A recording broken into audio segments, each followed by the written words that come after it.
Assalamualaikum warahmatullahi wabarakatuh. Halo, selamat malam, salam sejahtera untuk kita semua. Halo teman-teman, di malam Sabtu yang ceria ini alhamdulillah ya dalam kesempatan yang baik ini kita dapat bertatap muka, di kegiatan online series salah satu program kolaborasi dari Santri Mengglobal dan juga USAID Teman LPDP.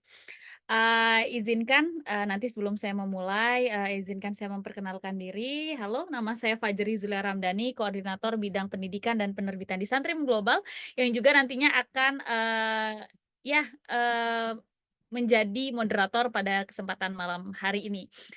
Oke, teman-teman, sebelum nanti kita akan mulai, saya yakin teman-teman sudah tahu, apa sih kegiatan kita pada malam hari ini? Ya, jadi, mari kita mulai dengan sama-sama membaca Ummul Kitab, atau bagi yang beragama lain dapat menyesuaikan, untuk membuka kegiatan hari ini.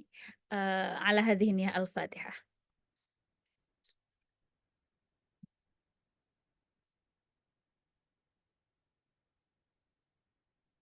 Amin ya rabbal alamin. Halo teman-teman, dari mana saja yang saya percaya teman-teman ada dari banyak tempat, boleh absen juga kalau misalnya teman-teman ada dari berbagai daerah.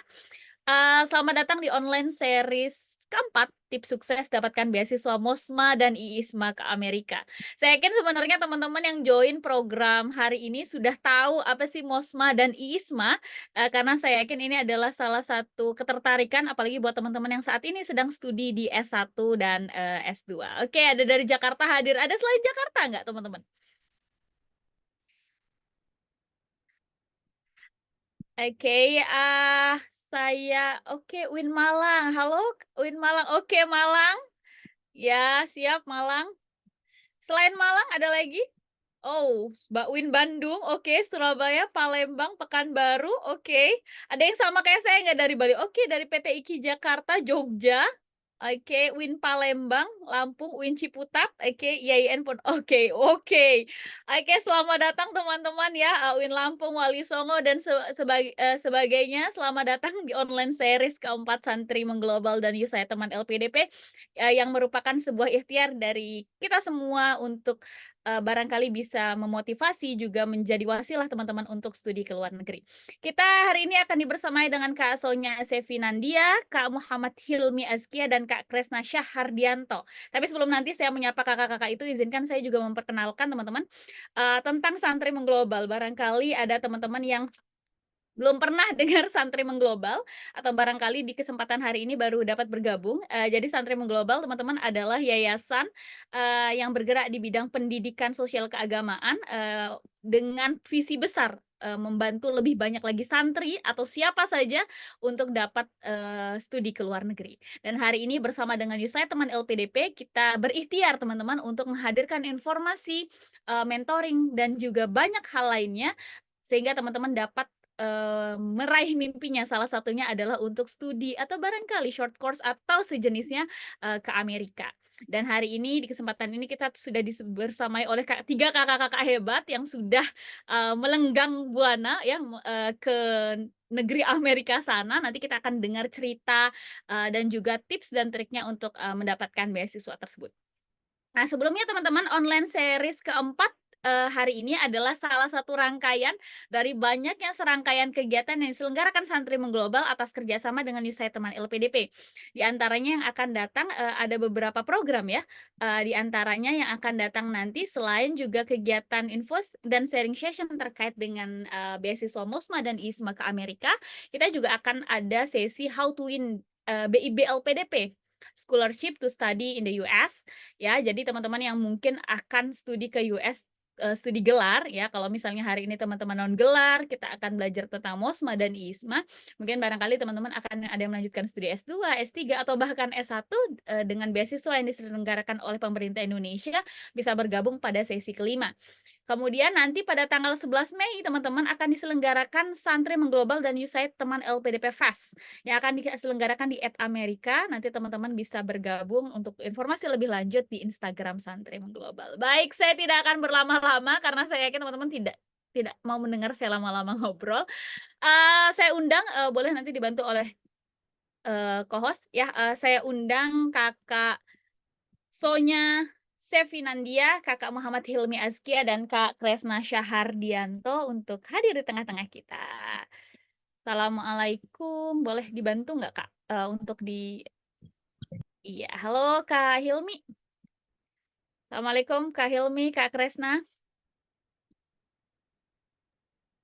Waalaikumsalam. Halo Kak Waalaikumsalam. Oke, Fajri, halo halo. semuanya. Oke, Waalaikumsalam. oke Kak Hilmi agak ini ya, agak loading di saya. Sorry. Oke, Kak. Oke, Kak Kresna posisi di mana Kak Kresna? Posisi di rumah, Kak.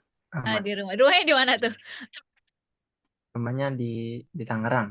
Oh, di Kalau ada yang Tangerang. nyari Oke. Tangerang, oh iya. Oke. Boleh Gitu. main-main. Oke. Oke, baik. Kalau Kak Hilmi di mana Kak posisinya sekarang?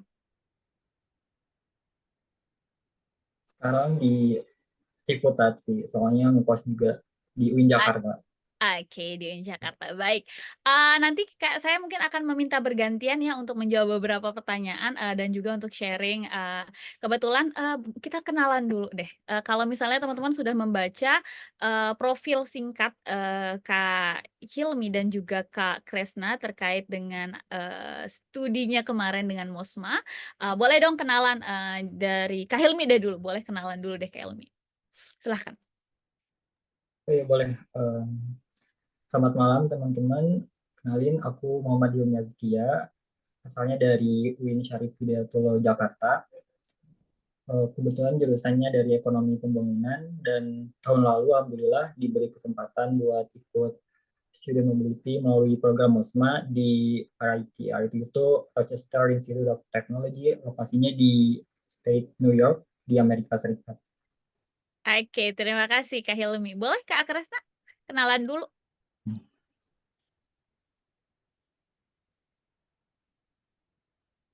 Di saya nge-freeze ya?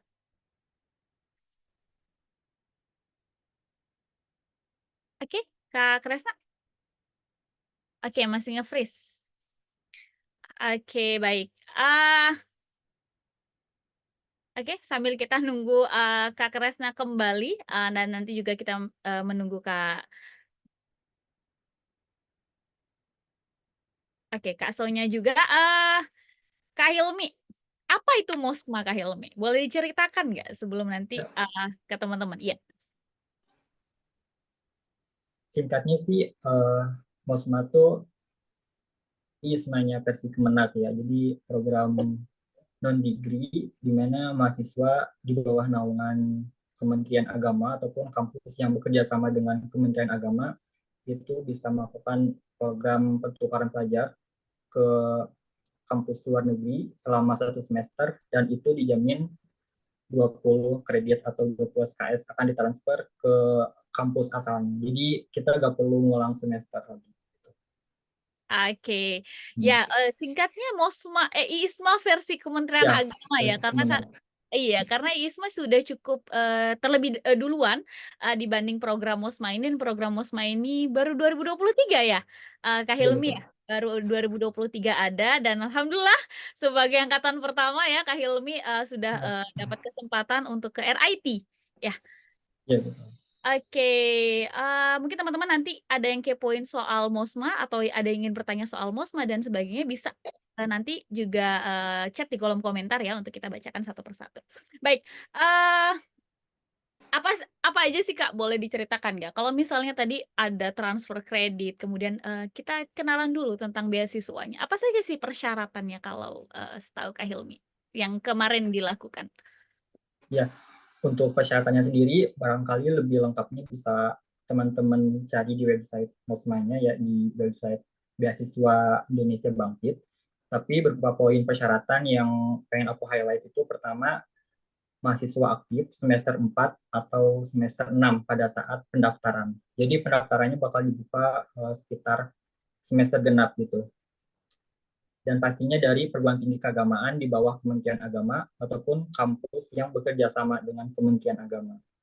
Nah, itu poin pertama. Terus poin kedua, pastinya WNI ya, dibuktikan dengan paspor pastinya, dan juga usia maksimal 23 tahun di bulan Juli pada tahun keberangkatan gitu.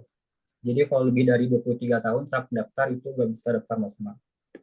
Lalu poin ketiga itu teman-teman pastinya nggak pernah punya riwayat ikut exchange ke luar negeri dan pastinya itu dikredit gitu. Jadi kalau misalnya pernah ikut summer program gitu dan ternyata ditransfer kreditnya itu teman-teman nggak bisa ikut MOSMA.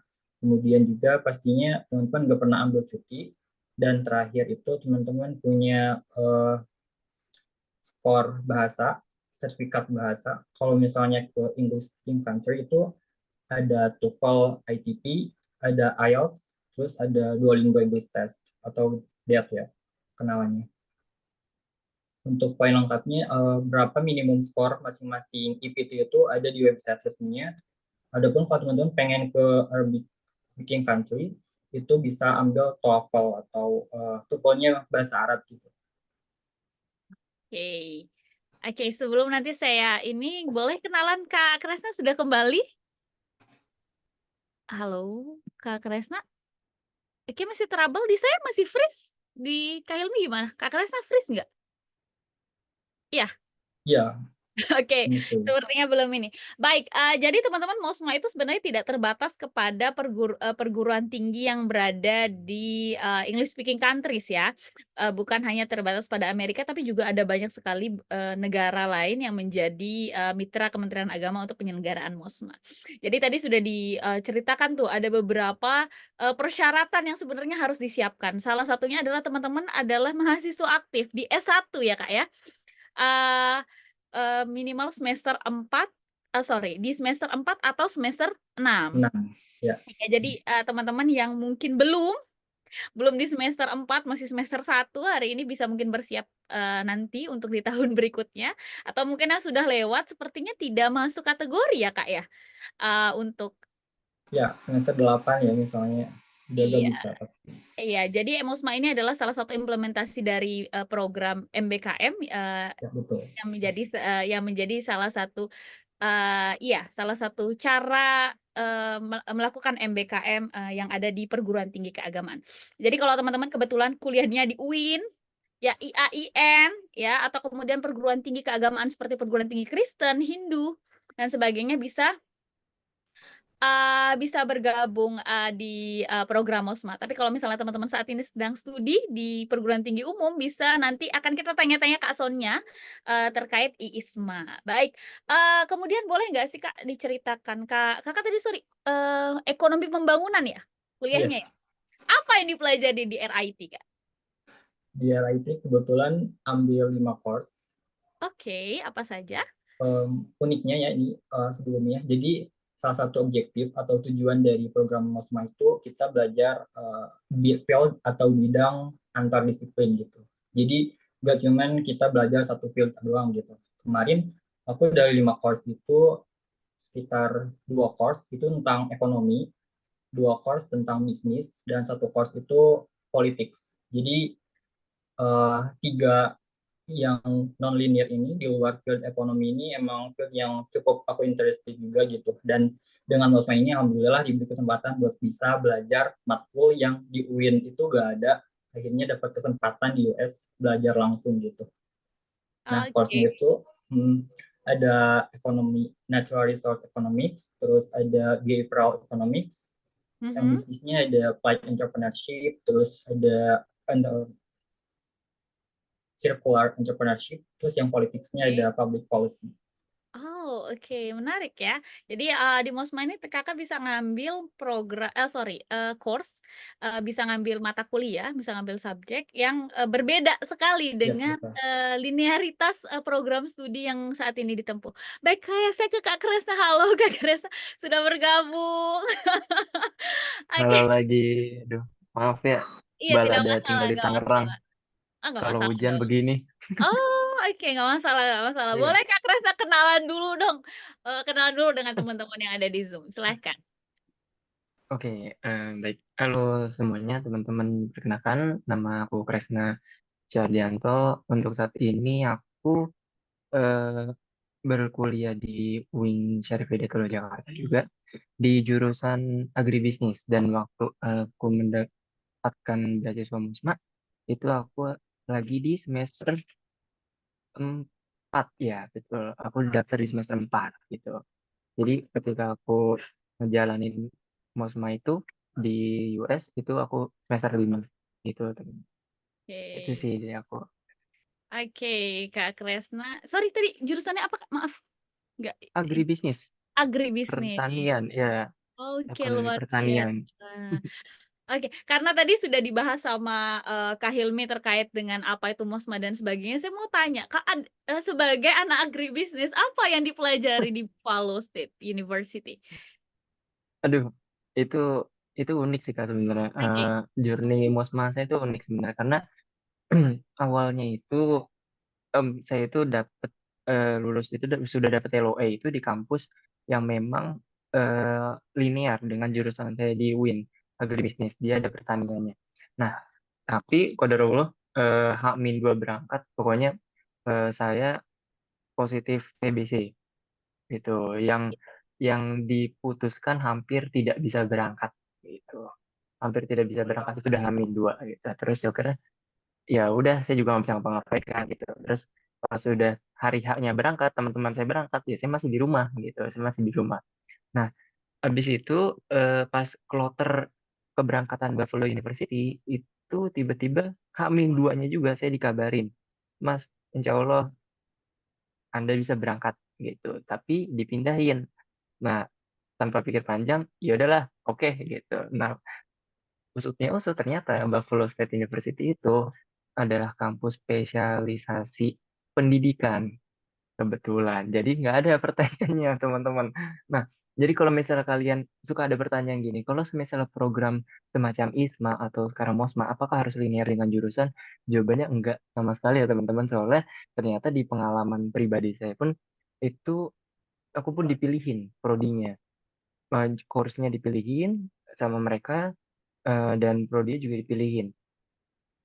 Sebenarnya bisa ada opsi untuk kita drop kelas atau add kelas gitu. Jadi kita nyabut kelas atau kita nambahin kelas yang lainnya sesuai kemauan kita ada. Tapi kebetulan karena di Buffalo State juga nggak ada yang linear dengan agribisnis, akhirnya ya udah deh apa aja saya dikasih gitu. Akhirnya saya dikasih course-course yang sangat amat menarik ya gitu. Dan saya nggak pernah kebayang seumur hidup saya bakal belajar course itu. Satu-satunya course yang linear dengan jurusan saya di Indonesia itu cuma ekonomi, manajemen ekonomi. Nah, terus eh, yang kedua saya ada 4 course di Buffalo State, saya ada 4 course. Yang kedua itu ada antropologi food. Itu masuk ke antropologi teman-teman, itu masuk ke sosial. Walaupun ada foodnya memang ada pembahasan pangannya, cuma tetap masuk ke sosial. Itu. Nah, terus yang ketiga itu ada creative leadership. Creative leadership juga masuk ke educational di sana. Nah, yang terakhir ini yang unik itu saya dapat course dance. Jangan kalau misalnya mau nanya gimana gimana ininya gimana belajar apa dance belajar apa di sana gitu. Ya itu benar-benar kita belajar dance. Jadi di akhir semester term itu kebetulan saya dapat jadwal belajar balet. Gitu. Oke. Jadi ya Oke. saya belajar balet. Jadi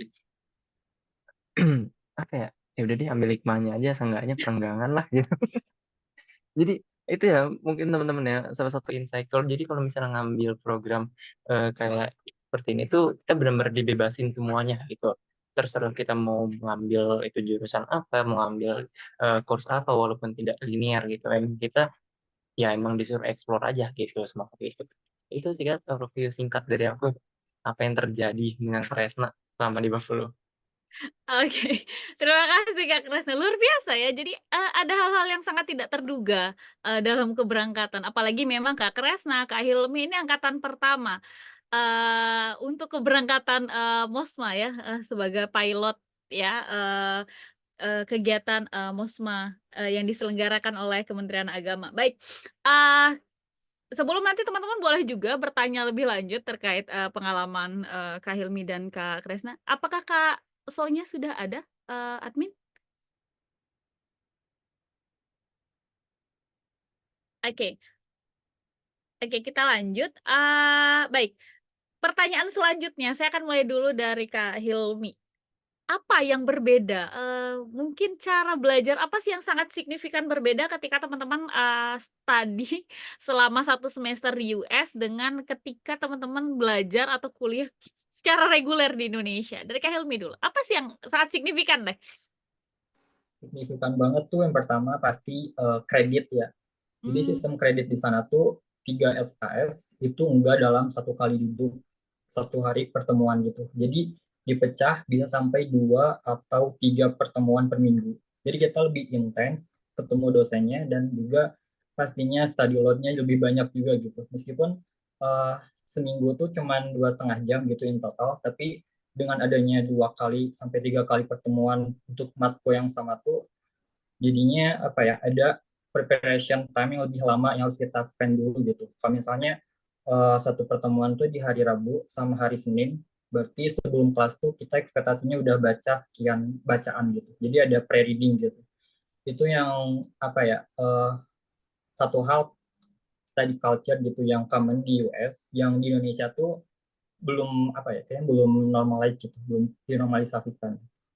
Jadinya lebih terasa banget ya beban studinya selama di sana. Tapi overall enjoy, soalnya yang unik juga adalah kampusnya itu tahu gitu gimana cara ngetit mahasiswa biar nyaman kuliah. Jadi hampir tiap hari itu kalau di aku ya di RIT selalu ada event, festival yang random gitu, sifatnya kayak childish anak-anak gitu ya, kayak ngelukis atau ngapain, tapi eh, efeknya adalah kita jadi enjoy gitu. Jadi tahu gimana balancing study life balance gitu.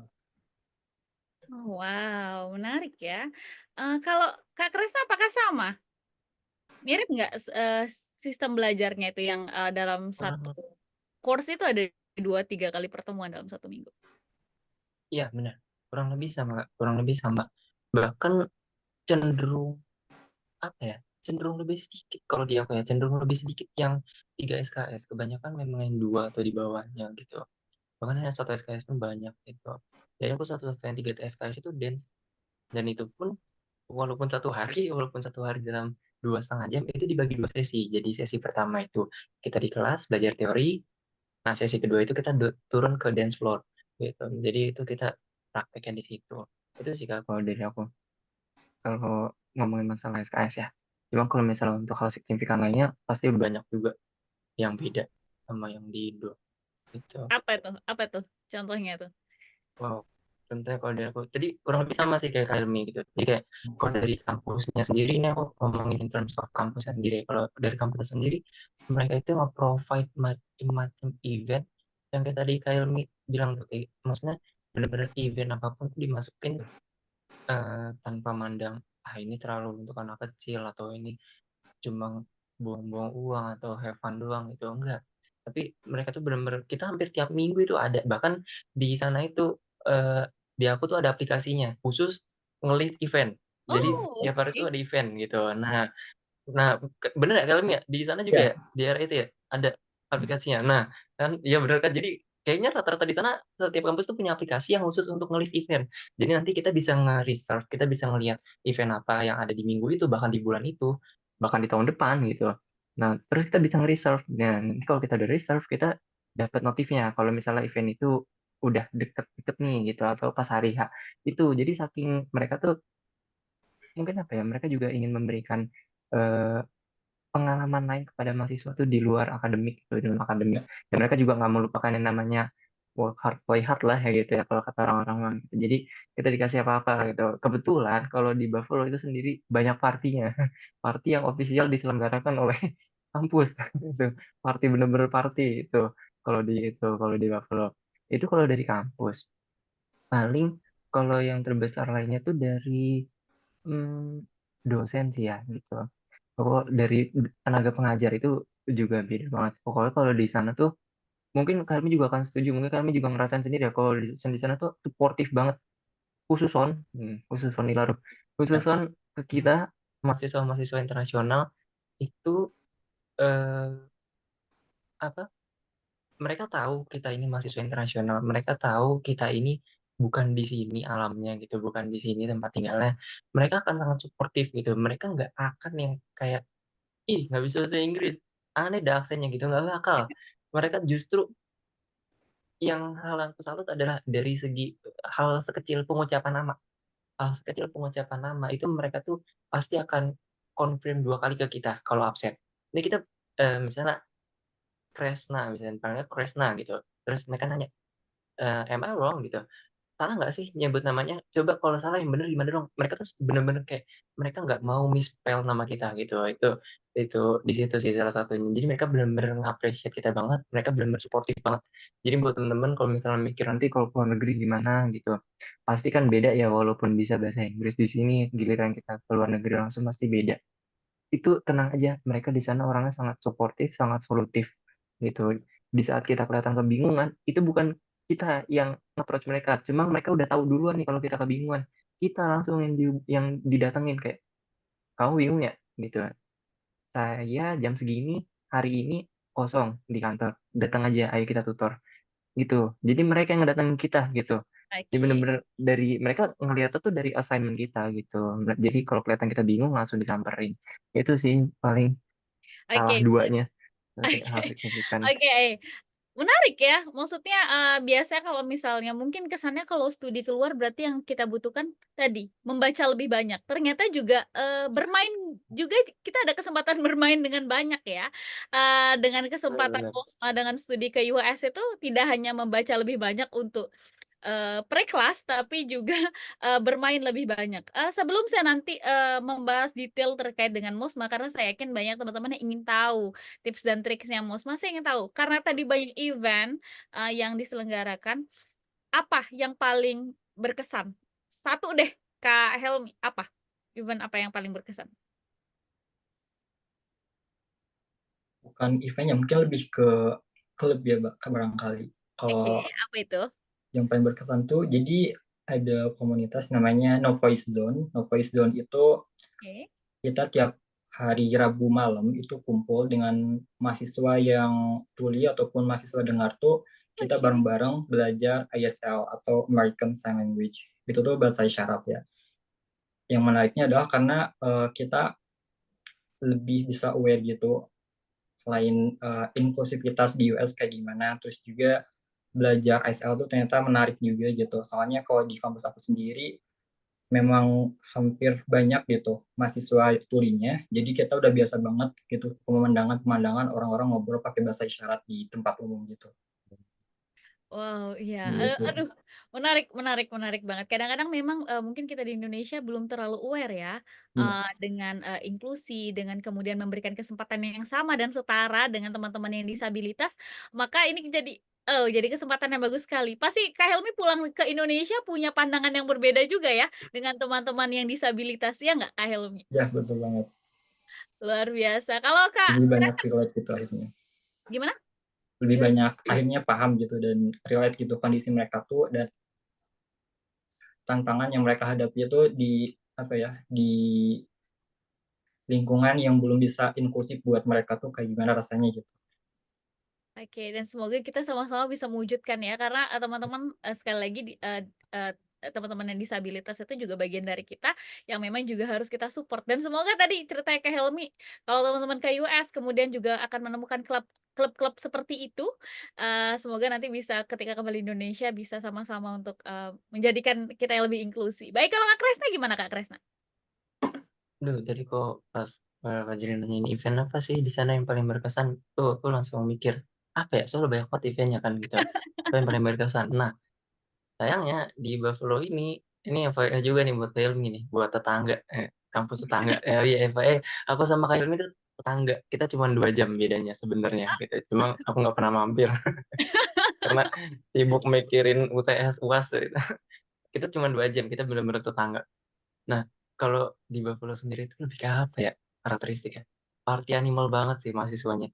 Jadi kayak party terus gitu, jadi event-nya yang banyak itu sebenarnya party. Nah, cuma, eee, enaknya di kita, di orang Indo kalau di teman-teman aku sendiri, teman-teman yang Mosma di Buffalo, kita nggak berminat sebenarnya ikut party gitu. Karena nggak biasa juga kan ngeliatnya dan rame banget di sana partinya juga. Jadi di sana tuh partinya bukan kita yang ke pasar malam yang dibawa ke kampus, sama wahana-wahananya disusun di kampus. Itu kalau di sana partinya gitu. Nah, yang kita incer dari partinya itu adalah gratisan. Ya, itu sangat penting teman-teman. Oke Itu how to survive di luar negeri itu gratisan ya. oke. Kita dapat gratis makanan, kita dapat gratis souvenir, kita dapat gratis merchandise, official merchandise. kampus itu yang paling diincar itu sih. Cuma sebenarnya ada sih yang paling berkesan itu sebenarnya kalau di luar event ya. Buat aku juga party nggak ada berkesan-kesannya sih. Orang aku juga nggak Oke. dapet apa-apa gratisan, nggak kebagian, jadi nggak berkesan juga gitu. Nah, kalau yang berkesan itu ada mungkin agak mirip sama kayak ini, cuma kalau kayak ini itu kan di komunitas gitu ya. Di sana berarti ada komunitas ya kayak ini ya, kayak gitu ya? Kalau di RIT ya? Ada apa? Maaf. Komunitas yang tadi disabilitas itu. Ya, ya, ada. Oh, nah kalau aku di sana sih nggak ada, cuma salah satu course aku yaitu dance. Nah, itu mewajibkan kita ini mahasiswa-mahasiswa di ruang kelasnya ini untuk melakukan service learning.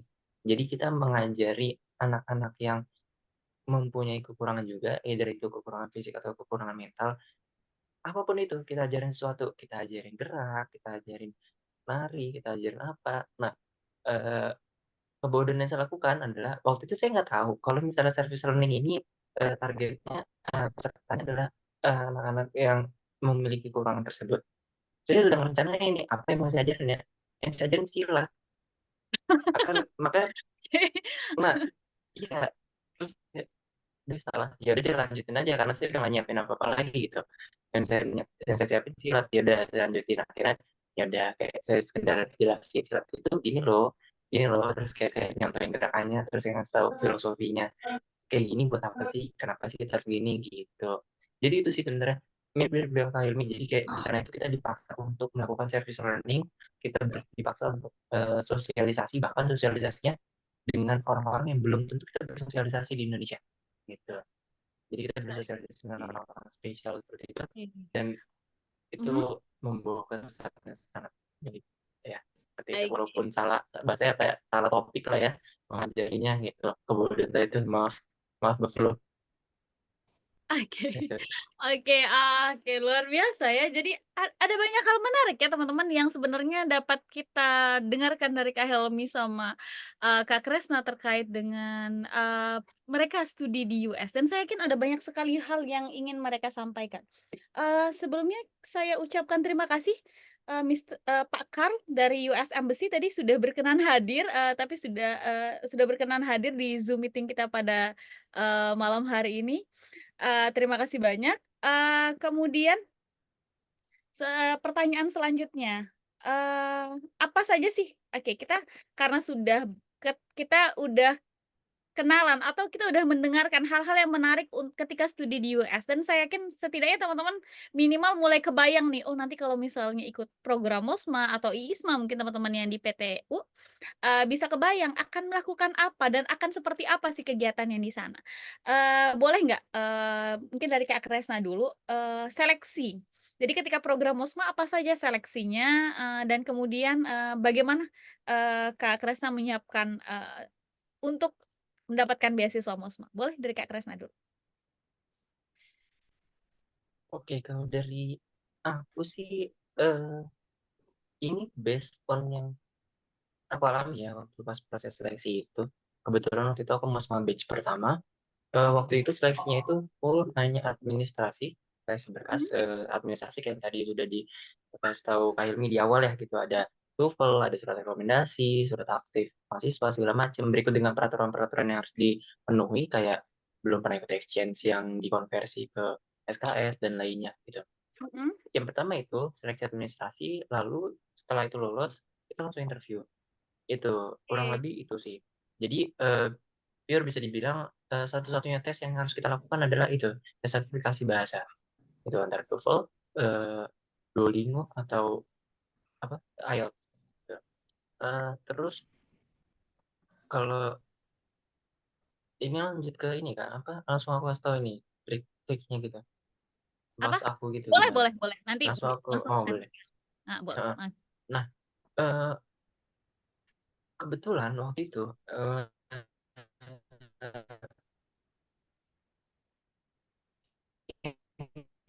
Halo, Kak. untuk Oke, Kak nah Kak ini, Kak Kresna, itu sorry di sangat saya agak lambat. itu seminggu, Oke, udah H-min seminggu. Kak Halo Kresna, halo? Iya, boleh halo? diulang lagi, Kak, di saya agak lambat ininya. Boleh diulangi? Oh, udah. Ya, udah. Oh, oke, oke. Maaf, Pak. Oke. Jadi kebetulan waktu informasi Mosma itu datang ke saya itu mepet ya. Saya tahunya itu juga mepet gitu. Cuma hamil seminggu. Udah mah mepet, saya nentuinnya maju mundurnya juga lama gitu. Akhirnya saya berdaftar Hamin 2 apa Hamin 2 dengan itu ini jangan ditiru teman-teman, jangan tiru. Pokoknya itu semuanya itu one shot gitu. Jadi TOEFL itu waktu itu saya one shot gitu. Nah, jadi yang ditiru Oke, halo kalau Kak. bisa itu sedini Oke, mungkin langsung saya siapin. Lo masih oke, ini enggak? oke, udah mulai. Oke. Oke, lanjut Kak. Ya, Udah, udah. Aduh, udah. maaf banget ya. Di saya soalnya katanya lancar, ternyata ini ya agak agak agak lemot ya. Sorry, sorry.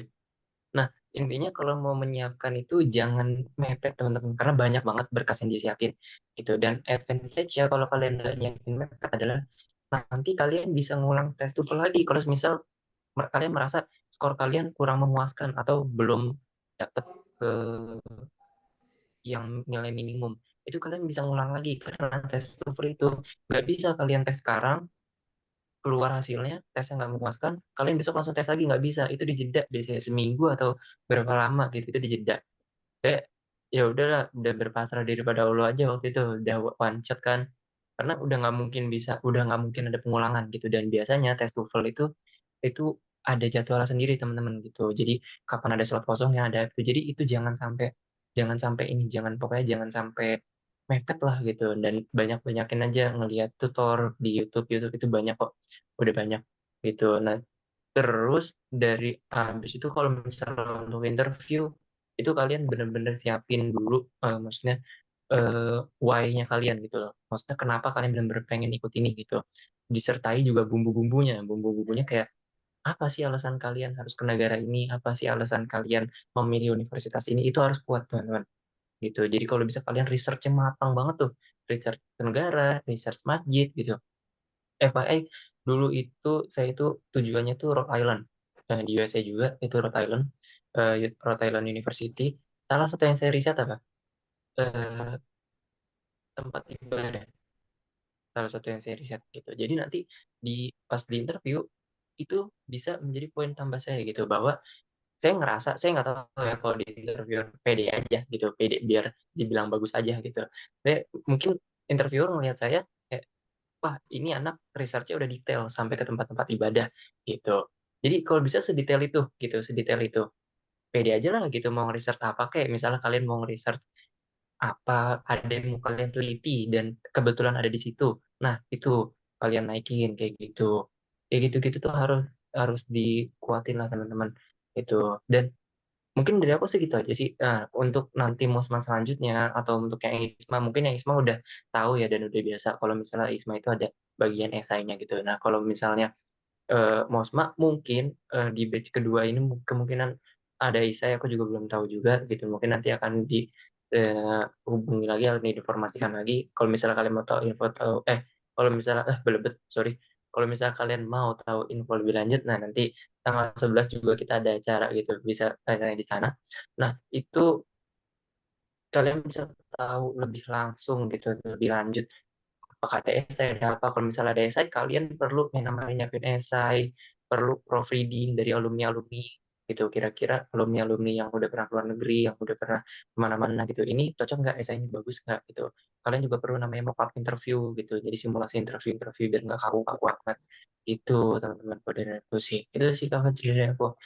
Oke, terima kasih Kak Kresna. Setidaknya ada beberapa poin ya, dari Kak Kresna yang saya catat. Pertama, jangan mepet menyiapkan, aplikasi beasiswa, karena, selain persyaratan yang tadi disampaikan Kak Hilmi di awal, setahu saya memang, di dalam akun beasiswanya cukup banyak informasi yang diminta. Ya, detail informasi yang diminta untuk teman-teman harus isi. Jadi, konsekuensi ketika teman-teman, mepet-mepet mengisi, maka tidak secara maksimal akan, mengisi. Kemudian yang kedua adalah persiapan, terutama dalam tes bahasa, apalagi jika teman-teman merasa kalau kemampuan bahasanya, sepertinya belum bisa mencapai, maka harus dipersiapkan sejak sekarang mungkin ya, sebelum MOSMA diumumkan. Betul, Betul betul betul Ya, betul, jangan mepet jangan mepet. barangkali kan, ya. barangkali teman-teman baru tahu informasinya seminggu sebelum penutupan.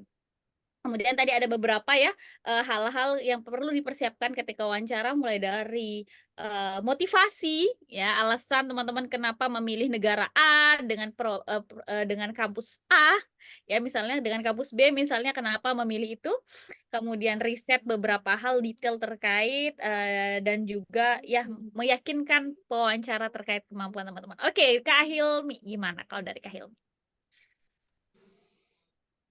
Kalau dari aku sendiri, pertama dari tahap administrasi ya. Yang penting dari administrasi itu artinya teman-teman bisa show off gitu, bisa pamer semua portofolio teman-teman gitu. Dan artinya yang namanya portofolio itu gak bisa dibangun 1 minggu atau 1 bulan sebelum deadline pendaftaran, tapi harus dibangun mungkin kayak dari sekarang ataupun sebetulnya bagusnya bertahun-tahun gitu buat dibangun portofolio. Karena kan kalau teman-teman lihat di akun BIB itu yang banyak di-input tuh kayak misal achievement mulai dari organisasi, kepanitiaan, terus juga publikasi riset barangkali itu semua nggak bisa kita selesaiin ataupun nggak bisa kita achieve dalam waktu 1 bulan kan. Jadi teman-teman selagi ada waktu bisa siapin bangun portofolio ataupun personal branding teman-teman gitu. Teman-teman tuh pengen dilihat sama pihak MOSMA tuh sebagai kandidat yang apa sih. Intinya teman-teman coba buat stand out dari kandidat yang lainnya.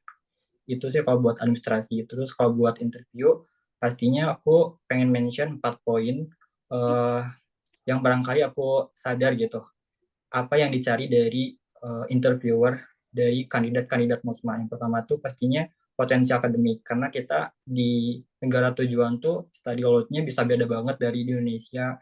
Bakal ada culture shock dari sistem pendidikan juga gitu. Terus yang kedua itu potensi networking. Jadi perlu banget kita nunjukin selama interview tuh bagaimana kita bersosialisasi karena itu yang bakal jadi tantangan kita selama di negara tujuan gitu. Gimana kita bisa adaptability juga dengan lingkungan, pastinya perlu sosialisasikan dengan masyarakat setempat gitu, dengan lokal. Terus yang ketiga itu kemampuan buat adaptability ya, atau beradaptasi, karena banyak banget hal yang berubah saat kita ikut MOSMA ataupun ikut program lainnya yang di luar negeri, yang pastinya perlu banget kita nunjukin pas wawancara gimana kita bisa kalau kita tuh orang yang bisa punya adaptability skills gitu. Misalnya teman-teman bisa mention gitu, kalau teman-teman uh, udah ngekos gitu seminimal mungkin.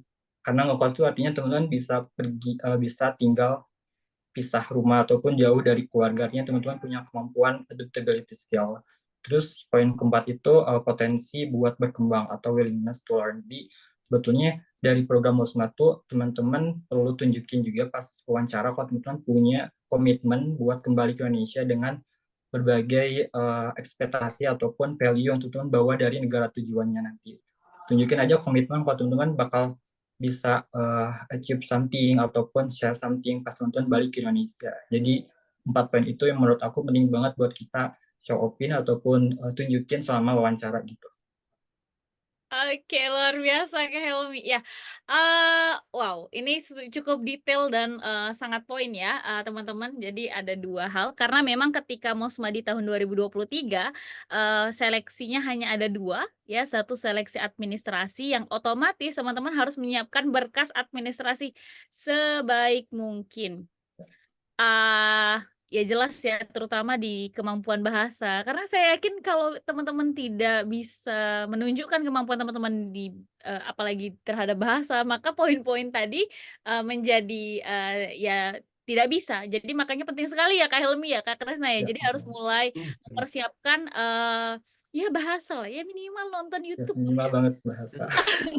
Iya, karena ini adalah kemampuan dasar, teman-teman untuk kemudian bisa komunikasi dengan, atau juga ya mengertilah selama perkuliahan nanti di US, materi-materi yang disampaikan oleh para dosen. Kemudian tadi ada ya, ada 4 ya, potensi akademik, potensi jaringan atau networking, potensi kemampuan adaptasi, dan juga kemampuan berkembang yang teman-teman kira-kira harus gali dari sekarang. Jadi kira-kira Jadi saya setuju sekali bahwa portofolio bukan hanya BOSMA, seluruh jenis beasiswa teman-teman harus punya, menunjukkan dirinya, jangan malu, jangan, rendah hati, ya. Jadi, rendah hatilah mungkin ketika di saat-saat tertentu, tapi ketika saat momen-momen beasiswa harus show off ya, ya Kak Betul. Helmi ya Kak Kresna. Jadi harus show Hmm, off, harus benar, pamer. Teman-teman itu benar. bisa apa, teman-teman tuh punya kemampuan apa, dan jangan mendiskreditkan atau menganggap kecil kemampuan dan kontribusi teman-teman dimanapun.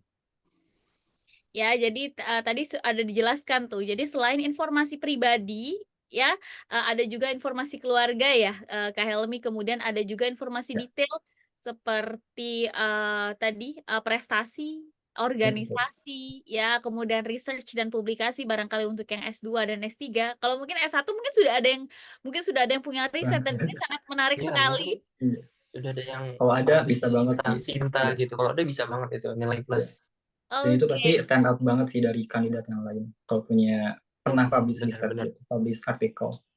Nah, mumpung mumpung belum ada pengumuman apapun di website Benar beasiswa.kemenag.go.id benar benar. terkait MOSMA, teman-teman bisa cari tahu karena memang apalagi teman-teman yang masih di S1, saya yakin sebenarnya punya potensi yang luar biasa, silahkan ya mulai menggali apa. Kemudian, tadi ada organisasi, kemampuan teman-teman berkembang, kemampuan teman-teman bahwa teman-teman punya keinginan, kalau di Amerika mau ngapain atau mau di negara manapun mau ngapain ya, Kak Helmi. Sehingga kemudian ini menjadi titik poin yang penting untuk eksplorasi. Menurut Kak Helmi penting nggak sih kalau misalnya, cara menjawab, pertanyaan dari pewawancara itu apakah harus memang sangat panjang bertele-tele atau kemudian bisa mempersingkat, dengan menceritakan poin-poin atau bagaimana? Kalau Kak Helmi dulu deh sebelum saya ke Kak Kresna. Buat wawancara sendiri kalau dari aku nggak harus pendek, tapi nggak harus panjang juga. Intinya seefektif mungkin gitu. Dari seefektif mungkin jawaban kita tuh intinya harus include yang pertama tuh reasoning atau alasan, terus yang kedua tuh evidence. Misal kalau teman-teman pengen menunjukkan kalau teman-teman tuh punya potensi akademik yang bagus tuh ya tunjukin GPA teman-teman berapa ataupun prestasi lomba yang teman-teman ikuti tuh tunjukin aja gitu pas wawancara. Jadi itu jadi evidence terbukti. Terus yang ketiga tuh link back. Link back tuh artinya teman coba hubungin semua alasan dan potensi atau bukti yang teman punya itu dengan kemampuan teman-teman nanti pas ikut MOSMA. Jadi dengan bukti itu teman-teman bisa kasih statement gitu ke teman-teman pasti bisa survive gitu di negara tujuan. Dan terakhir tuh kalau menurut aku penting banget kayak masukin keyword-keyword yang sifatnya tuh kayak skill gitu, misal problem solving atau adaptability skill itu tuh coba mention aja gitu pas wawancara, jadi biar apa ya valuable itu tuh jadi keyword yang bisa nunjukin skill kita tuh kayak apa gitu. Kalau menurut aku itu sih ya. Oke, menarik menarik Kak Helmi. Oke, saya ke Kak Kresna dengan pertanyaan yang berbeda. Nanti kalau wawancara tuh bahasa apa sih Kak yang digunakan ketika wawancara? Oh beda, curang deh. Saya udah nyiapin di otak itu. Oh, oke Ketika tuh oke beda. oke. Oke, kalau gitu saya tanya, oke gimana? Gimana? Oke, dijawab dulu deh pertanyaan saya, aku tahu. Maaf maaf. Ya dijawab dulu Kak Kresna, silakan. Gak apa-apa sih, iseng aja sih. Iseng aja ngeribetin moderator, maaf ya. Jadi sama aja sih sebenarnya. Namanya juga iseng kan. Nah, sebenarnya sama aja kayak Kayalmi. Cuma kalau dari saya mungkin ada Oh, tambahan. Ini personal ya, personal dari saya gitu, bukan yang mhm, tips umum. Kalau dari saya sendiri itu fleksibel aja, bisa bisa kalau misalnya kita bisa fleksibel, fleksibel maksudnya fleksibel adalah kalau misalnya kita bisa nganalisa interviewer kita orangnya kayak gimana, itu bisa banget kalian pakai itu. Jadi quick analytic gitu. Kalau misalnya kalian ditanya terus kalian jawab, nah respon dari interviewernya ini apa gitu? Apakah dia akan tertarik untuk menanyakan hal yang lain yang relate dengan jawaban kalian barusan, atau dia oke berhenti terus langsung lanjut tanya ke pertanyaan lain gitu. Kalau berhenti langsung lanjut ke pertanyaan lain, berarti itu interviewer maunya to the point gitu. Itu nih personal nih, sotoy nih, cocokologi nih gitu. Cuma alhamdulillah terbukti. Jadi terserah teman-teman. Ini teman-teman punya punya ini sendiri ya. Cuma, aduh batuk dikit maaf. Nah, tapi lanjutin. Tapi kalau misalnya interviewernya setelah mendengar jawaban kita terus dia jadi tertarik membahas jawaban kita, nah tambahin aja bumbu-bumbu sedikit nanti di setiap jawaban kita gitu, yang kira-kiranya menarik gitu untuk dibahas lagi. Tapi jangan exceed, jangan kelebihan gitu. Mereka juga nggak suka yang terlalu lah berlebih gitu. Itu aja sih kalau dari aku. Iseng aja nambah dikit. Nah, Oke. Oke, penting ya teman-teman. Jadi mengetahui apa ya respon pewawancara terhadap jawaban yang kita berikan. Ya barangkali apakah kemudian ya mimik lah. Saya yakin karena memang proses wawancara akan dilakukan secara online ya. Proses ya, wawancara dilakukan secara online biasanya memang pewawancara akan menunjukkan wajah. Jadi teman-teman bisa membaca lah setidaknya ketertarikan dari pewawancara terkait dengan apa yang teman-teman bahas. Oke, teman-teman yang punya pertanyaan sebelum saya lanjut bertanya bisa bertanya di kolom komentar dan juga informasi lebih lanjut nantinya kalau teman-teman ingin personal ketemu dengan Kak Kresna dan Kak Helmi bisa nanti kita ketemu di Amerika ya Kak ya di tanggal oh 11. iya Insya betul. Allah. Tanggal Oke. 11 kita Oke, bertemu di tanggal sana. 11. Oke, nanti kita ketemu di Amerika. Teman-teman bisa join kegiatan Amerika. Informasinya sudah dikirimkan oleh admin di chat box. Baik. Oke, lanjut Kak saya Oh ke lanjut. lanjut dulu pertanyaan yang tadi Oke. tuh. Tadi pakai bahasa Oke apa oke Kak oke. wawancara? Oh iya, maaf ketinggalan. Nah, yang pasti bahasa Inggris teman-teman. Untuk tujuan yang ke Eropa, keluar negara Timur Tengah lah. Itu pasti bahasa Inggris. Nah, kalau untuk negara Timur Tengah sendiri itu pasti pakai bahasa Arab ya, Pul. Nah, cuma untuk bahasa sendiri itu dia ada 2 sesi, teman-teman. Kemarin interview aku dan Kak Yulmi itu ada 2 sesi. Jadi yang pertama itu pertanyaan general terkait tentang background kita, terus motivasi kita, terus kayak tujuan kita, apa yang mau dicapai di sana, itu pakai bahasa Inggris, full bahasa Inggris.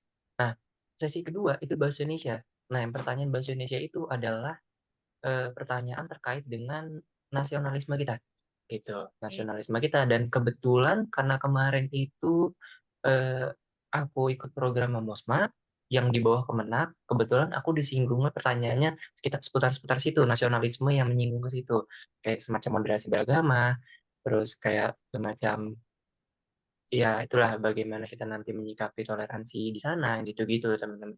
Jadi hal seputar yang berhubungan dengan nasionalisme dan keindonesiaan itu ditanya dengan bahasa Indonesia. Cuma yang pasti pertanyaan paling pertama itu bahasa Inggris. Itu general gitu. Gitu. Oke. Oke. Oke, kalau Kak Helmi boleh nggak di-spill sedikit? Saya nanti akan membahas ya, barangkali bisa menjadi apa ya? Bisa menjadi referensi lah buat teman-teman ketika nanti ada pertanyaan-pertanyaan. Apa kira-kira apa yang Kak Helmi jawab waktu itu? Kenapa alasan Anda memilih Amerika atau memilih ikut pada program Mosma itu Kak Helmi jawab apa? Ingat nggak? Apa ya? Masih ingat nggak? Belum setahun nih. Udah setahun Waduh. belum setahun. Intinya sih kalau di poin ya intinya kita jawab tuh coba jawaban tuh serelevan mungkin dengan objektif atau tujuan dari program Mosma gitu. Nah, aku tuh jawabannya alasan-alasannya tuh emang link ke tujuan dari program Mosma itu ada di bukletnya ya. Jadi itu yang pertama alasannya. Terus yang kedua tuh pastinya alasan tadi itu harus dikuatin gitu pakai bukti. Jadi teman-teman karena ikut Mosma tuh kita studi ke luar negeri, jadi evidence atau buktinya tuh teman-teman bisa tunjukin dari achievement mulai dari prestasi lomba ataupun organisasi yang teman-teman ikuti gitu. Dan terakhir mungkin komitmen sih itu kayaknya. Oke, komitmen untuk apa nih? Komitmen kita kayak maksudnya apa yang bakal kita bawa pulang gitu dari negara tujuan gitu. Dan apa yang bakal kita share gitu pas pulang ke Indonesia. Atau barangkali apa yang bakal kita share di negara tujuan gitu. Kayak gitu. Dan itu barangkali bisa kayak cross cultural understanding kayak misal kalau kemarin aku di RIT kayak misal ada satu kelas yang kita nyeritain tentang Indonesia gitu budaya culture kayak gitu Oh, menarik karena ya. di sana tuh iya masih dikit banget mahasiswa Indonesianya ya kayak sekitar belasan gitu yang selain Musma jadi Indonesia tuh masih kurang dikenal banget sih. Oke oke oke, menarik. Jadi memang, berarti ada beberapa hal ya, poin kalau saya tadi, mendengar dari, Kak Helmi dan Kak Kresna bahwa, selain juga kita mempersiapkan rencana, kira-kira memang teman-teman itu sudah, mengikuti program seperti ini, seperti kegiatan hari ini tuh bisa membuka, gambaran teman-teman, terkait kira-kira kalau Musma itu ngapain ke sana? Mungkin waktu itu Kak Helmi sama Kak Kresna tidak punya gambaran yang sangat utuh terkait dengan apa yang akan terjadi atau dilakukan, ya Kak? Ya nggak? Tapi kalau misalnya Iya, teman-teman mungkin Betul yang di betul batch betul betul. kedua atau yang selanjutnya sudah punya, oh, pengalaman kakak-kakak kakak-kakak sudah seperti ini nih. Jadi teman-teman secara preparation, secara persiapan lebih siap harusnya, ya karena pertama sudah tahu akan merencanakan apa, oh kira-kira nanti akan ada course yang barangkali sangat cross ya dengan, jurusan asli di S1, Iya. kemudian, ada event-event menarik atau kemudian ada apa hal-hal yang akan dilakukan ya, apa yang akan dibawa itu sangat penting terkait dengan rencana apa yang akan teman-teman lakukan. Yang kedua adalah benar, show off, mempersiapkan diri terkait kondisi teman-teman sekarang. Saya rasa sepertinya berbohong tidak baik ya teman-teman, berbohong atau melebih-lebihkan pada aplikasi beasiswa. Setuju nggak Kak Kresna? Kalau misalnya, eee, Betul betul.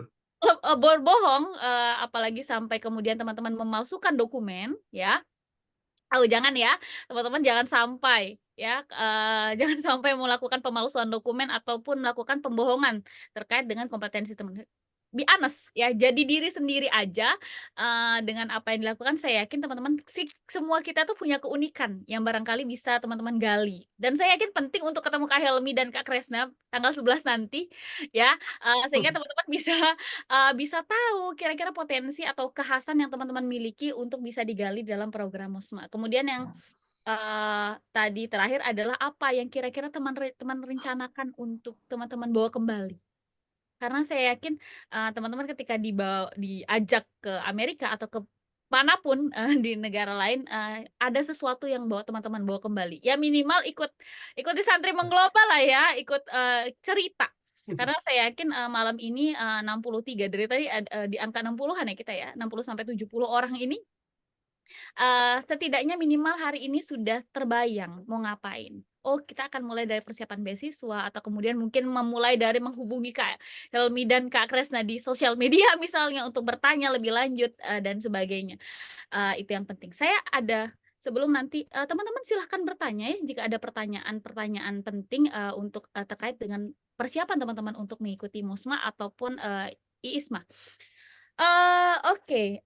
Saya penasaran, Kak Helmi sama Kak Kresna ini kan anak UIN. Anak UIN ya, jelas, karena anak UIN saya yakin, eee, s awalnya apakah ada kekhawatiran biasanya dari orang tua atau mungkin dari orang-orang terdekat ketika Kak Helmi atau Kak Kresna akhirnya berangkat ke Amerika? Amerika negara yang sangat jauh ya, nggak seperti Malaysia yang, mungkin guling-guling kita sampai. Enggak ya? Pokoknya tidak seperti Malaysia yang, jaraknya lebih dekat dengan Indonesia, atau ke negara-negara lagi. Amerika sangat jauh, ya, sangat jauh Benar benar. sekali. Saya yakin, terus kemudian dengan stigma, terus kemudian dengan isu Islamofobia, terus kemudian dengan banyak sekali, ketakutan dan kekhawatiran. Sempat nggak? Saya dimulai dari Kak Kresna dulu, sempat nggak ada kekhawatiran dari orang tua dan gimana menyikapinya? Kebetulan jangan kali-kali juga mengikuti jejak saya. Kebetulan saya, eee, minta maaf. Saya menggunakan prinsip lebih baik minta maaf dibanding minta izin. Jadi saya memberitahu pas udah lolos, gitu. Karena saya menghindari yang itu tuh sebetulnya gitu. Jadi kalau misalnya udah lolos kan ya ya udah gitu, masa mau gimana. Nah, cuma karena saya menganut prinsip seperti itu, saya tetap sadar diri gitu. Maksudnya kayak, ya oke kalau misalnya saya mau seperti itu gitu, at least saya harus menyiapkan diri sendiri gitu. Hanya bagaimana apalagi hal rasisme ya, hal rasisme di sana itu yang udah terkenal banget lah di mana-mana. Rasisme bahkan yang paling liarnya lah, dan syuting, penembakan-penembakan gitu. Itu semua harus sudah dipikirin dari kita. Itu harus sudah dipikirin dari kita harus punya pencegahan sendiri, kita harus punya, coping system sendiri gitu. Biar ya gimana pun caranya pas kita memberitahu orang tua, ini kalau pakai jalur saya nih, memberitahu nih, kalau misalnya kita beritahu orang tua, kita bisa nenangin mereka, tenang aja, aku udah research udah gini. Nah, cuma memang lebih baik minta izin teman-teman. Memang lebih baik minta izin, biar didoain, biar didoain juga. Jadi jalur jalur jalur orang tua juga doa orang tua gitu. Iya, jadi nanti pun ada pertimbangan dari orang tua gitu kan. Tapi tetap kita juga harus riset sendiri, biar kalau misalnya orang tua pun ada pertimbangan apa, kita juga bisa ngasih tahu kalau aku nggak kosong-kosong banget loh, aku udah research, aku udah gini, tenang aja gitu. Misalnya mau dikasih data statistik, nih jumlah umat muslim di Amerika sudah sekian gitu, sudah banyak, udah ada sholat tarawih di Times Square gitu, tenang aja mama gitu. Boleh gitu, terserah terserah kalian cari gimana. Kalau kebetulan kalau dari aku sendiri, pengalaman aku tentu tidak ditentang, tidak ada pertentangan, karena aku minta maaf, bukan minta izin. Jadi gitu dari pengalaman dari aku. Mungkin kalau dari KMI beda kali. KMI mungkin ada pertentangan apa gimana, mungkin kalau aku sendiri kayak gitu. Oke, Kak Helmi Iya, gimana Kak Helmi? teman-teman. Mungkin bisa jadi ini juga buat teman-teman. Iya. Kalau aku sendiri sebetulnya orang tua udah paham paham banget gitu, maksudnya karena dulu aku tuh gak ikut program kayak Mosma gini tuh sekali. Jadi sebelumnya waktu SMA pernah daftar beberapa program pertukaran mahasiswa SMA gitu. Cuman memang belum rezekinya. Jadi waktu itu pas orang tua tahu ada program kayak Mosma tuh benar-benar di-encourage banget gitu. Karena mungkin beliau tuh bilang kayak ini mungkin rezekinya gitu, dan alhamdulillah gitu. Kalau teman-teman izin dari awal, barangkali itu doa dari orang tua tuh yang benar-benar ngelancarin proses dari semua tahap seleksi teman-teman hingga akhirnya keterima gitu. Terus kalau soal concern tentang negara US yang misalnya diskriminatif ataupun banyak banget kriminal rate-nya gitu.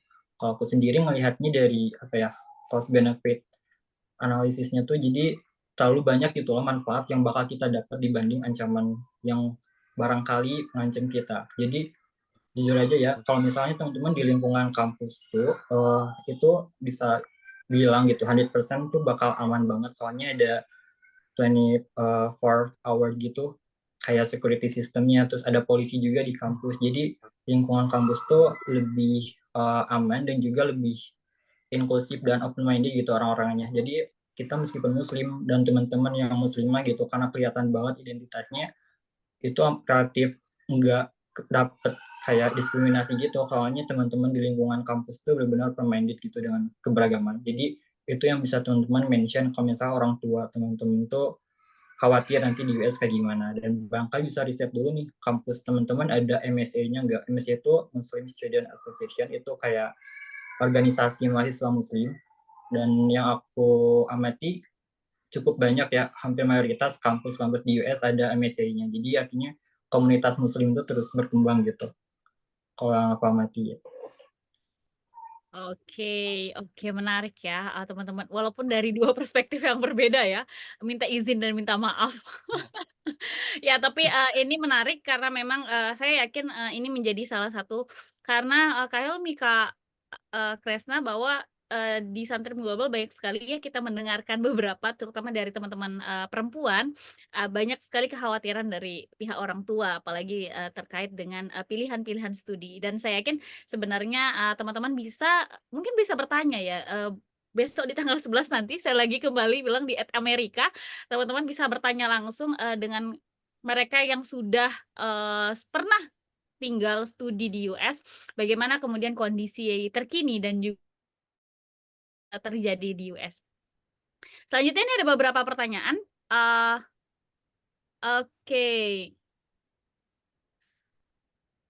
oke, oke. Pertama, apakah oke nanti ini saya hanya 2 pertanyaan ya teman-teman. Oke, poin tertinggi dan terpenting dalam proses seleksi MOSMA menurut narasumber. Poin tertinggi ini maksudnya gimana? Saya nggak paham. Apakah kemudian, apa yang paling menentukan kah? Kak Sepertinya Azmi itu sih Kak, kayaknya Kak. iya ya? Oke, apa yang Oh, paling betul. menentukan? Boleh. Kak Hilmi dulu deh, nanti Ya. pertanyaan yang pertama, oke. Silakan Kak. Kalau menurut aku pastinya personal branding sih. Jadi dari tadi aku bilang kan kayak portofolio tuh harus sekuat mungkin, tapi bukan berarti teman-teman ngumpulin banyak kepanitiaan ataupun organisasi, tapi it means nothing gitu. Kalau misal teman-teman nggak bisa nunjukin value yang teman-teman dapat dari ikut beragam organisasi ataupun prestasi yang teman-teman dapat, itu nggak ada maknanya gitu buat teman-teman. Jadi intinya misalnya nih ya, waktu wawancara tuh kayak misal ditanya kayak strength kita gitu, kekuatan kita. Salah satunya misal pertanyaannya tuh kayak apa achievement yang pernah kita dapatkan saat berorganisasi. Nah itu kan bisa ditunjukin nggak dengan teman-teman nyebutin organisasi yang teman-teman ikuti gitu 10 organisasi, tapi teman cukup jelasin satu pengalaman dari satu organisasi yang teman-teman kira itu teman-teman punya role yang bisa stand out gitu, dan tunjukin di mana teman-teman kemampuan atau kekuatan teman-teman melalui cerita teman-teman. Jadi intinya coba bangun personal branding-nya tuh yang lebih bervalue gitu loh. Gak cuman secara kuantitas tapi kualitasnya juga gitu. Dan coba expect unexpected gitu. Jadi coba bayangin aja kira-kira yang kandidat lain belum punya apa sih gitu. Kalau aku mikirnya sih kayak misal publikasi artikel ya, karena itu S1 tuh cukup jarang banget. Jadi barangkali kalau teman-teman pernah publish artikel itu bisa jadi satu apa ya, poin yang bisa tunjukin kalau teman-teman punya potensi akademik, dan juga bisa jadi komitmen teman-teman kalau misalnya nanti pulang ke Indo misal bisa kayak ngejadiin profesor ataupun instruktur teman-teman di negara tujuan tadi itu jadi kayak misal supervisor kalau misalnya teman-teman pengen lanjut lagi S2 kayak gitu. Oke, penting sekali ya, terkait dengan personal branding, kemudian kekhasan ya, dari tadi ya keunikan teman-teman, sehingga kemudian apa yang bisa teman-teman tawarkan. Kenapa teman-teman harus dipilih oleh MOSMA sebagai peserta MOSMA, dan kenapa teman-teman ya, harus dibiayai untuk studi ke Amerika, untuk program exchange. Oke, saya ke pertanyaan. Oke. Oh, ada Kak Abdul Sidik ya. Oke, saya ke Kak Kresna aja. Pernah nggak mengalami kekurangan saat program MOSMA? Kayak bokein Amerika, pernah nggak? Waduh, pertanyaan unik nih. Atau cukup kenyang Tapi karena banyak jujur ini event? pertanyaan unik tapi penting memang. Atau cukup kenyang karena banyak event? Banyak event juga cuma bisa ngambil minum sih Kak. Banyak event aku cuma bisa ngambil minum karena aduh, ini juga sih apa, yang lain juga Khawatir. mengerikan juga ya makan makanan, maksudnya ya menghindari aja lah ya, rata-rata ham kan soalnya gitu. Jadi aku lebih baik menghindari aja. Nah, eh waduh, pertanyaannya bokeh ya. Menarik.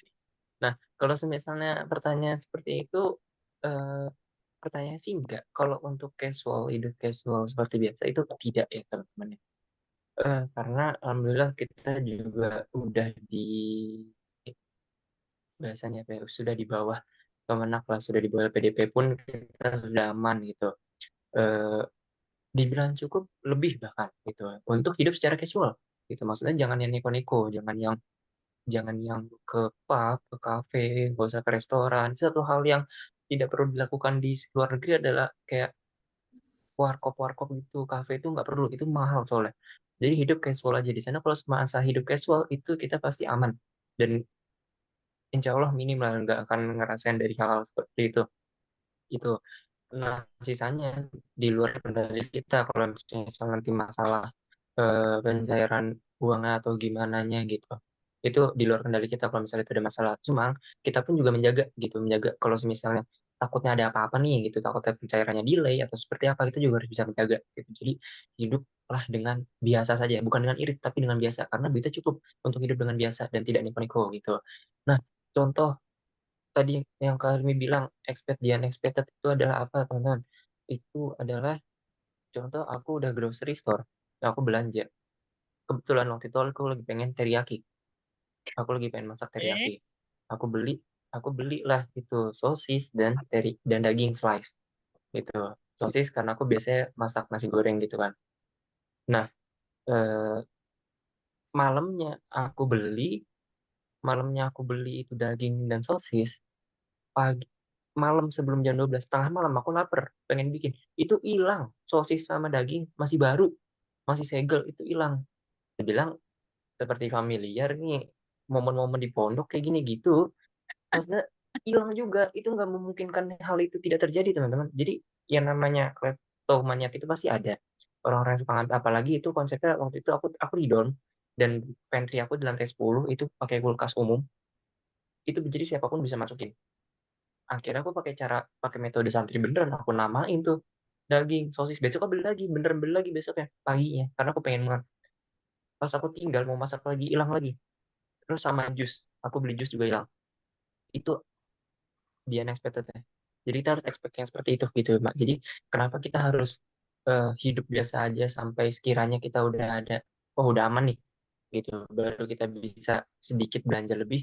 Karena itu banyak banget hal unexpected kayak gitu. Bisa hilang barang-barang kalian gitu. Tetap aja pasti ada lah yang namanya orang-orang kayak gitu. Terus, waduh, di spill juga dapat allowance ya. Spill nggak nih? Waduh, spill ya. Hmm, di skillnya, waduh, semangat banget nih Muhammad Abdul si Sidik nih ya. Nanti ikut ya kamu ya, biar biar tidak penasaran. Nanti berangkat ya kamu ya, amin. Biar nggak penasaran. Nah, kebetulan kalau misal untuk sistem pembiayaan, mungkin LPDP dan LPDP, ISMA dan MUSMA sama karena kita sama-sama di bawah naungan dari LPDP. Jadi kita itu akan mendapatkan allowance berdasarkan domisili yang kita tinggali gitu. Jadi saya di Buffalo sekian, Kahimi di Rochester sekian, mungkin anak-anak di New York City beda lagi gitu. Karena dilihat dari itu rate allowance hidup di sana gitu rata-rata per bulan berapa. Kalau aku itu per bulan dapat $1.700 Amerika. Berarti itu sekitar kalau konversi waktu itu berarti sekitar 26.700.000 sekian. Tuh. Cuma itu tetap teman-teman itu bukan 27 juta kita tinggal di Indonesia. Kalau segitu mah oh, nggak usah magang-magang lagi, nggak usah nyari kerjaan, nggak usah jadi pengusaha, duduk saja santai gitu. Ini 26 juta sekian di Amerika, dan itu yang kayak aku tadi bilang, itu hanya untuk bisa gaya hidup biasa-biasa aja gitu. Nggak yang terlalu berlebih. Kalau misalnya kalian mau travel, oke deh. Cuma nggak yang lebih banget gitu. Kayak yang kalian harus beli luxury brand, barang kayak gitu-gitu enggak. Gitu. Itu dari aku ya. Oke, terima kasih Kak Kresna. Oke, pertanyaan terakhir ya tadi ada yang tanya. Oke, mungkin nanti di Kak Hilmi jawab ya. Kak, apakah jika pernah mengikuti exchange yang tidak dikonversi ke SKS berarti tetap dapat mendaftar MUSMA? Technically masih bisa daftar MUSMA. Oke, bisa dicoba saja ya. Ya. Uh, dan barangkali bisa menjadi poin tambah karena teman-teman sudah pernah punya pengalaman yang luar biasa. Exchange karena saya yakin exchange adalah pengalaman luar biasa buat teman-teman. Baik, oke. Oke, selain nanti saya mengingatkan kembali teman-teman kalau misalnya ingin bertemu langsung, bertemu langsung dengan Kak Hilmi, dengan Kak Kresna atau mau ketemu saya boleh. Nanti kita akan ketemuan di Amerika di tanggal 11 Mei ya. Lagi berapa minggu? Lagi 2 minggu lah ya. Lagi 2 minggu 11 Mei teman-teman bisa datang ke Amerika.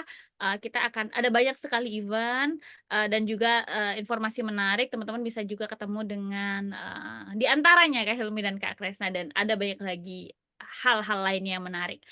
Oke, terakhir mungkin closing statement deh. Saya mulai dari Kak Kresna dulu, nanti dilanjutkan Kak Helmi, closing statement dan juga semangat buat teman-teman yang mungkin akan mendaftar MOSMA 2024. Silakan.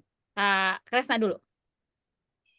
Oke, closing statement dari aku, dari kita ke change saja. Jangan, nggak perlu mikir macam-macam, nggak perlu kayak mikir aku anak UIN, aku lulusan, apalagi aku mikirnya sampai aku cuma lulusan mungkin lulusannya MA, MTS, SMA, atau SMK, atau bahkan pondok gitu, itu nggak perlu mikir kayak gitu. Bahkan khususnya kalau yang santri-santri yang suka mikir kayak gitu, ya ini hadirnya santri mengglobal ini juga salah satu untuk menaungi kalian juga gitu. Yang aku juga santri, aku dulu pondok, yang tidak pernah terbayangkan di hidup aku kalau aku akan pergi jauh berapa belas ribu kilometer jauhnya dari Tangerang, eh, nggak pernah kebayang. Jadi dari aku cuma satu, dari take a chance, karena waktu itu aku hampir nggak ikut, tapi aku ikut karena satu momen cuma karena FOMO. Karena waktu itu aku lagi ngobrol sama 3 orang temanku, mereka berdua, aku ngobrol sama 5 orang temanku, mereka semua ngomongin Mosma. Dan aku waktu itu masih maju mundur karena mereka dengar itu, aku tahu mereka jauh lebih daripada aku. Gitu. Aku pun sempat minder, cuma aku bilang why not gitu, lebih baik menyesal. Tidak lebih baik menyesal sih, maksudnya lebih baik nanti kita sudah mencoba gagal daripada menyesal tidak mencoba gitu loh, maksud aku. Kita nggak akan pernah tahu, we never know. Gini, FYI, nilai skor TOEFL aku itu ada di minimum banget 500. Itu seminimum minimum TOEFL di Mosma. Nggak tahu nanti besok kayaknya dinaikin, ya kasihan banget ya. Nah, cuma Oke. nih Mosma aku kemarin itu 500. Nah, maksudnya I mean adalah segitunya 500 pun itu bukan jadi benchmark penentu kamu akan lolos atau enggak. Karena eh, especially Inggris kamu tuh akan dites di saat interview nanti. Kalau misal dari tes kan kamu bahkan banyak banyak apa ya, banyak cobaan, mungkin banyak gangguan gitu, bisa jadi apa ya, bisa jadi faktor X lah gitu, ada gangguan. Aku juga waktu itu 500 keterima, aku nggak terima gitu. Akhirnya kemarin aku coba tes lagi, oh enggak kok, tenang, aman, skor aku nggak segitu kok gitu. Cuma itu teman-teman, kalau kalian merasa Inggrisnya kurang atau gimana, tenang, itu masih bisa dilatih dan pihak panitia nggak akan menilai kalian dari satu sisi. Tenang aja, biar take a chance. Ya aku gitu Oke, aja. luar biasa Kak Hilmi. Lanjut Kak Hilmi, Kak Kresna. Lanjut Kak Hilmi, silakan. Kalau dari aku bisa relate mungkin di teman-teman saat ini ada yang udah siap-siap nyiapin EPT, nyiapin TOEFL Duolingo. Itu aku ngerasain banget tahun lalu gimana rasanya ngejar nilai yang sesuai minimum tuh berat banget gitu. Dan pesan aku sih jangan jadiin proses teman-teman ikut seleksi Mosmani jadi beban gitu. Tapi anggap aja semua proses seleksi ini tuh sebagai investasi. Karena kita gak tahu mungkin yang namanya investasi bisa untung bisa rugi gitu. Kalau sekarang rugi barangkali tahun depan untung. Jadi teman-teman barangkali rezekinya bisa aja di Mosma atau mungkin bukan di Mosma, tapi dengan teman-teman nyiapin seleksi Mosma nih kayak nyiapin bahasa Inggris ataupun bangun portofolio dan personal branding itu barangkali bakal jadi benefit buat teman-teman ikut program lainnya gitu yang seperti Mosma gitu. Dan ada satu kata barangkali yang pengen aku jelasin yaitu cupid, bukan cupid yang apa gitu ya. Cupid itu yang pertama komitmen, punya itu understanding, maksudnya um, pahami medan perang dari ikut Mosma ini bakal kayak apa gitu. Terus P-nya itu planning, terus I-nya ikhtiar dan D-nya doa gitu. Itu aja sih. Oke, luar biasa Cupid ya. Oke, Iya. teman-teman dengan tadi ya closing statement berakhir pula kegiatan kita pada malam hari ini. Sebelum itu ya jangan lupa post keseruan kegiatan kita pada malam hari ini karena akan ada 3 souvenir eksklusif dari Santrimu Global dan Newsletter Teman LPDP buat kamu yang beruntung. Jadi silahkan nanti bisa post kemudian tag Santrimu Global dan Newsletter Teman LPDP dan juga boleh tag kita. Oke, terima kasih Kak Helmi, Kak Kresna sudah berbagi dengan kita semua dan semoga teman-teman yang hari ini ikut juga bisa termotivasi mendaftar dan bahkan bisa berangkat studi ke manapun di seluruh dunia yang teman-teman inginkan. Oke, terima kasih banyak sekali lagi. Saya tutup ya teman-teman dengan mengucapkan hamdalah dan wassalamualaikum warahmatullahi wabarakatuh. Waalaikumsalam warahmatullahi wabarakatuh. Soundnya Kak.